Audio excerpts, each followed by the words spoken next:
কিন্তু আপনি যে রমজান মাস আসবে, আসার পরে আপনি কেউ রোজা রাখবে আর আপনি ওই দোকানের পর্দা টাঙিয়ে ওর ভিতরে কি যেয়ে রাত্রে আপনার দিনের বেলায় কি করবেন, হোটেলগুলো কি করে পর্দাটা কালো পর্দা টাঙাই দেয়।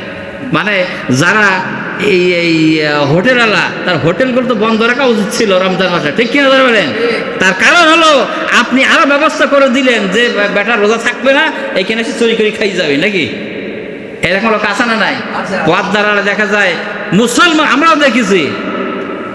এরপরে যখন দেখি ফেলে সামনে পড়ে যায়, হুজুর কি করবো, গ্যাস্ট্রিক বেড়ে গেছে, চাইতে থাকতে পারেননি। হ্যাঁ, রোজা আসলে গ্যাস্ট্রিক বাড়ে, অন্য সময় গ্যাস্ট্রিক বাড়ে না। আমার বন্ধুগণ, রোজা আপনার গ্যাস্ট্রিককে কমানোর জন্য না বাড়ানোর জন্য?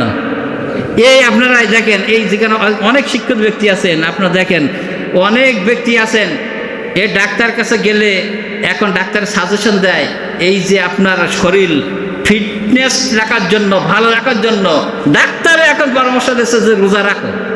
কে কথা শুনেছেন কেউ? নাকি নতুন শুনলেন? ডাক্তারে বলছে না যে রোজা রাখো, সপ্তাহে 2 দিন হলেও রোজা রাখো। আল্লাহ রসুলের সঙ্গে আপনি দেখে দিয়ে দেন, আল্লাহ নবী জনাব মুহাম্মদ রাসূলুল্লাহ সাল্লাল্লাহু আলাইহি সাল্লাম প্রতি মাসের কয় তারিখে রোজা রাখতেন? 13, 14, 15 আইয়ামে 20 বলা হয়। কি বলা হয়? আইয়ামে 20 বলা হয়। আল্লাহ নবী জনাব মুহাম্মদ রাসূলুল্লাহ সাল্লাল্লাহু আলাইহি সাল্লাম প্রতি আপনার আরবি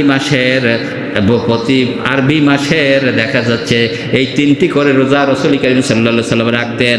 আর আমরা রোজা রাখতে রাজি না, বরং রোগ হলে ডাক্তারের কাছে যাই আরো 500 টাকা খরচ করে আসবো। কি করবো? 500 টাকা খরচ করে আসবো। আর ওই ডাক্তাররা যেরকম যে একেবারে কি খেলে সারবে কি সারবে না, এগুলো গাইডলাইন ঠিক মতো দেয় না। তার মানে তুমি ওষুধটা খাও, খালি আরেকটা হবে, আরেকদিন ডাক্তারের কাছে যাবা, আবার গেলে আরেকদিন ডাক্তারের কাছে যাবা। ডাক্তারের মানে ব্যবসা চলতেই আছে, ঠিক কিনা? ডাক্তাররা যেভাবে আপনি সুস্থ হবেন এই গাইডলাইন কিন্তু পরিপূর্ণভাবে দেয় না।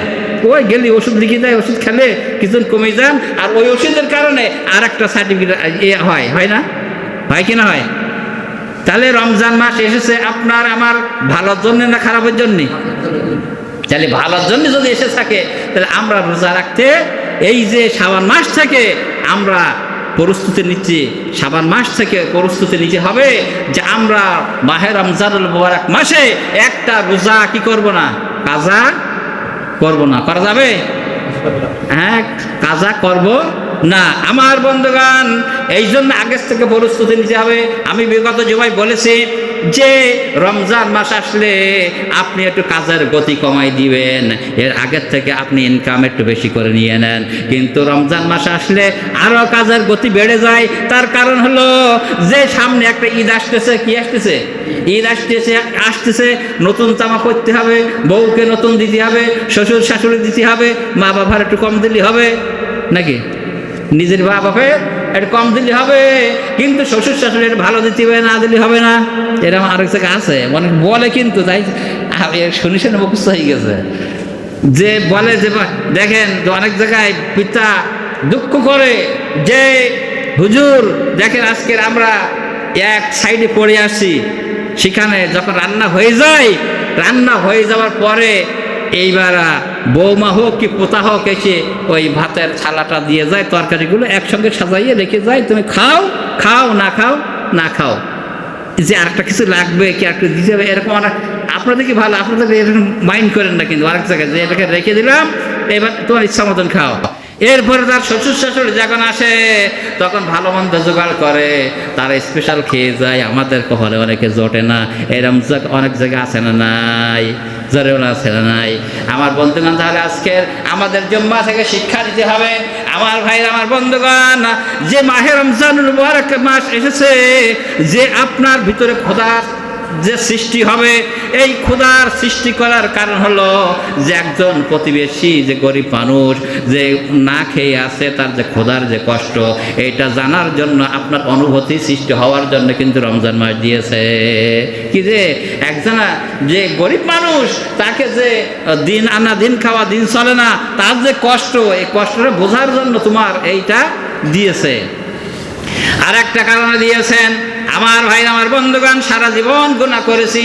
সারা জীবন গুনাহ করার পরে আল্লাহ তাআলার কাছে যদি আমরা মাপ চাই, এই রমজান মাস দিয়েছেন মাফ করার জন্য, বলেন ঠিক কিনা? এই যে শাবান মাসের মধ্য রজনী, আমার বন্ধুগণ, লাইলাতুন নিসফি মিন শাবান, আল্লাহর নবী বলেছেন ইন্নাল্লাহা লা ইয়াক্তানিউ লাইলাতুন নিসফি মিন শাবান। রাসূলুল্লাহ সাল্লাল্লাহু আলাইহি সাল্লাম বলেছেন, শাবান মাসের মধ্য রজনী যখন আসে, আল্লাহ তাআলা ওই প্রথম আসমানে এসে তিনি সমস্ত বান্দাদের দিকে দৃষ্টি দিয়ে থাকেন। কি করেন? সমস্ত বান্দাদের দিকে দৃষ্টি দিয়ে থাকেন। এর ভিতরে আপনি আছেন না নাই? হ্যাঁ, সবাই আছে যে দৃষ্টি দিয়ে থাকে। আমার ভাইরা, আমার বন্ধুগণ, এই দৃষ্টি দেওয়ার কারণে আল্লাহ তাআলা বলছেন, আল্লাহর নবী বলছেন, ওই সময় আল্লাহ রাব্বুল আলামিন সমস্ত বান্দাদেরকে সাধারণ ক্ষমার ঘোষণা দিয়ে দেয়। কি করে? সমস্ত বান্দাদের ক্ষমা করে দিয়ে দেয়। আমার বন্ধুগণ, আল্লাহর নবী বলছেন ইল্লাল মুশরিকিন আও মুশাহিদ, কিন্তু দুই শ্রেণীর লোককে ক্ষমা হয় না। কয় শ্রেণীর? দুই শ্রেণীর লোককে আল্লাহ ক্ষমা করেন না। এক নম্বরে হলো মুশরিক ব্যক্তি, দুই নম্বরে হলো কি যে হিংসুক ব্যক্তি। ইল্লা লিল মুশরিকিন আও মুশাহিদ, আল্লাহ নবী বলছেন দুই ব্যক্তিকে ক্ষমা করা হবে না। এক ব্যক্তি হলো হিংসা, আর এক ব্যক্তি হলো মুশরিক। এই দুই ব্যক্তিকে ক্ষমা করা হবে না। কিন্তু আজকের আপনার সামনে, আমার সামনে যখন শাবান মাস আসে, এগুলো খেয়াল করি না। শাবান মাসের মধ্য রজনী যখন আসে, তখন কি হয়? হালুয়া আর রুটি তৈরি করা হয়।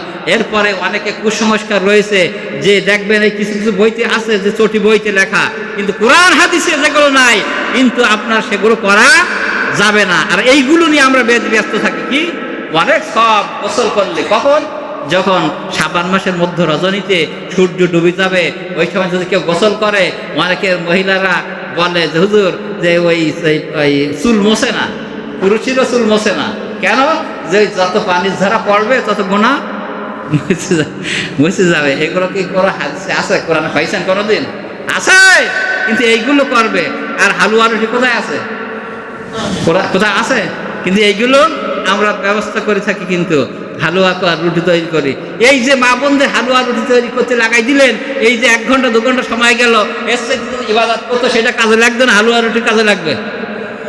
হ্যাঁ, আমার ভাইরা, আমার বন্ধুগণ, এই জন্য যে কিছু কুসংস্কার রয়েছে, আমার বন্ধুগণ একটু বলে যায় যে লাইলাতুল নিসফি মিন শাবান, মধ্য রজনীতে যে আল্লাহ রাব্বুল আলামিন যে সূর্য অস্ত যাওয়ার সঙ্গে সঙ্গে তিনি আসমানে চলে আসেন। তো এই যে আল্লাহ তাআলা আসমানে চলে আসে লাইলাতুল নিসফি মিন শাবান, এই রাত্রিতে একদিন আসে না আর আসে? বলেন, আপনারা জানেন না মনে হয় নাকি? আল্লাহ কি লাইলাতুল নিসফি মিন শাবানের মধ্য রজনী যে রাত, এই রাত্রে কি খালি প্রথম আসমানে আসে না আর কোনোদিন আসে? প্রতি রাত্রে আসে। কিন্তু আমরা মনে করি কি যে এই রাত্রিতে ইবাদত করতে হবে, একবার যায় নামাজ তসবিহ নিয়ে মসজিদে একেবারে উবড়ি খেয়ে পড়ে, আর তারপরের দিন আর নামাজ নাই, কিচ্ছু নাই। হ্যাঁ, এরা আছে না? শাবান মাসের মধ্য রজনীতে আপনি মনে করেছেন যে আপনার ক্ষমা হবে, এই জন্য ওই দিন ইবাদত করে গেলেন, তারপরের দিন ফরজের নামাজ পড়ার আর ঘুম ভাঙে না। হ্যাঁ, ফজরের নামাজ পড়ে না, জোহর পড়ে না, আসরও পড়লো না। আমার বন্ধুগণ, ইচ্ছা হলো পড়লো, ইচ্ছা হলো পড়লো না। তাহলে মনে করেন যে এই লাইলাতুল নিসফি মিন শাবান পালন করে লাভটা হলো কি? লাভ হয়েছে? তাই এখন আজকের পবিত্র জুমা থেকে আমরা শিক্ষা দিই। আরেকটা কথা বলি, সেটা হলো লাইলাতুল নিসফি মিন শাবান যেটা আমাদের সামনে আসতেছে, আমরা সবাই এইটার যে হাদিসের আলোকে আপনি যদি ইবাদত করেন, এটা বাধ্যতামূলক, কিন্তু আপনি এইটা বাদ দিয়ে যখন ফরজ হুকুম তরক করবেন, ওই ইবাদতের মূল্য থাকবে? হ্যাঁ, থাকবে? ইবাদতের মূল্য থাকবে না। এই জন্য আপনার আগে কি করতে হবে? আগে হলো ফরজ যেগুলো রয়েছে সবগুলো, যে ফরজ নামাজ আদায় করবেন, ফরজ রোজা রাখবেন, সবগুলো আটঘাট বাইন্ধে তারপরে তো এই কাজটা করবেন। কিন্তু এইটা বলা হচ্ছে যে অনেক জায়গায় বলে যে হুজুর, যে নামাজ পড়তে গেলে শুনেছি যে নাকি যে কয় রাকাত পড়া লাগবে। তো এ কি কোরআন হাদিসে আছে? আপনারা শুনেছেন কয় রাকাত পড়তে হবে? নফল না, আপনি যা ইচ্ছা 2 রাকাত, 4 রাকাত, 8 রাকাত, 10 রাকাত, 12 রাকাত যত পড়েন সব হবে না? হ্যাঁ, কিন্তু সবে বারাতে পড়তে হবে। এইরকম নিয়ত যদি করেন, যে না এই রাত্রে পড়াই লাগবে, তাহলে এটা কিন্তু কে আমাদের বাড়াবাড়ি হয়ে গেল, এটা কিন্তু করা যাবে না আমার বন্ধুগণ। এই জন্য যেটা রাসূল কারীম সাল্লাল্লাহু আলাইহি ওয়াসাল্লাম করেছেন সেটা আমাদের করতে হবে, আর যেটা করেন নাই সেটা আমাদের করা যাবে না। নামাজ আপনি যত পড়তে পারেন পড়বেন। এরপরে আর কেউ জিজ্ঞেস করে হুজুর যে হলো প্রথম রাকাতে সূরা অমুক সূরা এতবার, তারপরে যাই ইখলাস সূরা 70 বার, 60 বার, 20 বার, 21 বার, এটা আসেন শুনেছেন এর মধ্যে? হ্যাঁ, এই সূরাতে নামাজ পড়তে হবে, তাহলে খুব ফায়দা হবে। এরকম কোন কোরআন হাদিসে আছে? কোরআন হাদিসে নাই। এই জন্য আপনাদের কাছে আকুল আবেদন, আপনার অসুস্থতা হয়েছেন, আপনি অভাবের মধ্যে আছেন, আপনার কোনো বিপদের মধ্যে আছেন, এই অভাব থেকে দূরীভূত হওয়ার জন্য, আপনি বিপদ থেকে মুক্ত হওয়ার জন্য আপনি এই লাইলাতুল নিসফ শাবান বলে না, প্রতি রজনীতে আল্লাহ পাক আসমানে এসে বান্দাকে ডাক দিতে থাকে, বান্দা তুমি অসুস্থতায় ভুগতেছো, তুমি কি তোমার অভাব অনটনে ভুগতেছো, তোমার কোন সমস্যা আছে, আমি আল্লাহর কাছে চাও, আমি আল্লাহ রাব্বুল আলামিন তোমাকে সব পরিপূর্ণ করে দেবো, যেরকম সুবহানাল্লাহ। কিন্তু ওই সময় আমরা রাত জাগিয়ে আল্লাহর কাছে চাই না। পরবর্তী দিন যেই দেখা যায় যে ডাক্তারের কাছে যেতে পারি, 500 টাকা ডাক্তার খরচ করতে পারে, কেউ মুখের দিতে পারে, কেউ মুখের দিতে পারে, কিন্তু আল্লাহ গ্যারান্টি দিচ্ছে যে আল্লাহ বলছেন যে তুমি আমার কাছে চাও, তোমার পরিপূর্ণ করে দেবো। একটু রাত জেগে আল্লাহর কাছে তাহাজ্জুদে নামাজ পড়ে চাইলে কি আল্লাহ দেবে না? দেবে না? আপনারা একটু পরীক্ষা করে দেখেন, যে অসুস্থ রয়েছেন, খুব অসুস্থতার ভিতরে আছেন, কি অভাব অনটনের মধ্যে আছেন, কোন বিপদের মধ্যে আছেন, দেখেন যে ট্রাই করে যে রাত জেগে আপনি একটু তাহাজ্জুদে নামাজ পড়ে আল্লাহর কাছে সেজদায় পড়ে কান্দেন, দেখেন যে আল্লাহ আপনার উপকার করে কিনা। হ্যাঁ, কিন্তু আমরা তা করি না। আমরা যাই হলো মেম্বারের কাজ, চেয়ারম্যানের কাজ, অমুকের কাজ, এমপির কাজ, এই দিকে যাই। তাই আসুন আজকে পবিত্র জমা থেকে আমরা শিক্ষা নেই যে লাইলাতুল নিসফ শাবান আসতেছে, এই মাসে আমরা সেই প্রস্তুতি নেব যাতে করে রমজান মাস, পুরো রমজান 30টা রোজা যেন আমরা রাখতে পারি। আজকের জমায় যারা আসছেন নিয়ত করা যাবে যে আমরা রমজান মাসের পরিপূর্ণ রোজাগুলো রাখবো। পিছনে দিকে মনে হয় দরকার নাই নাকি?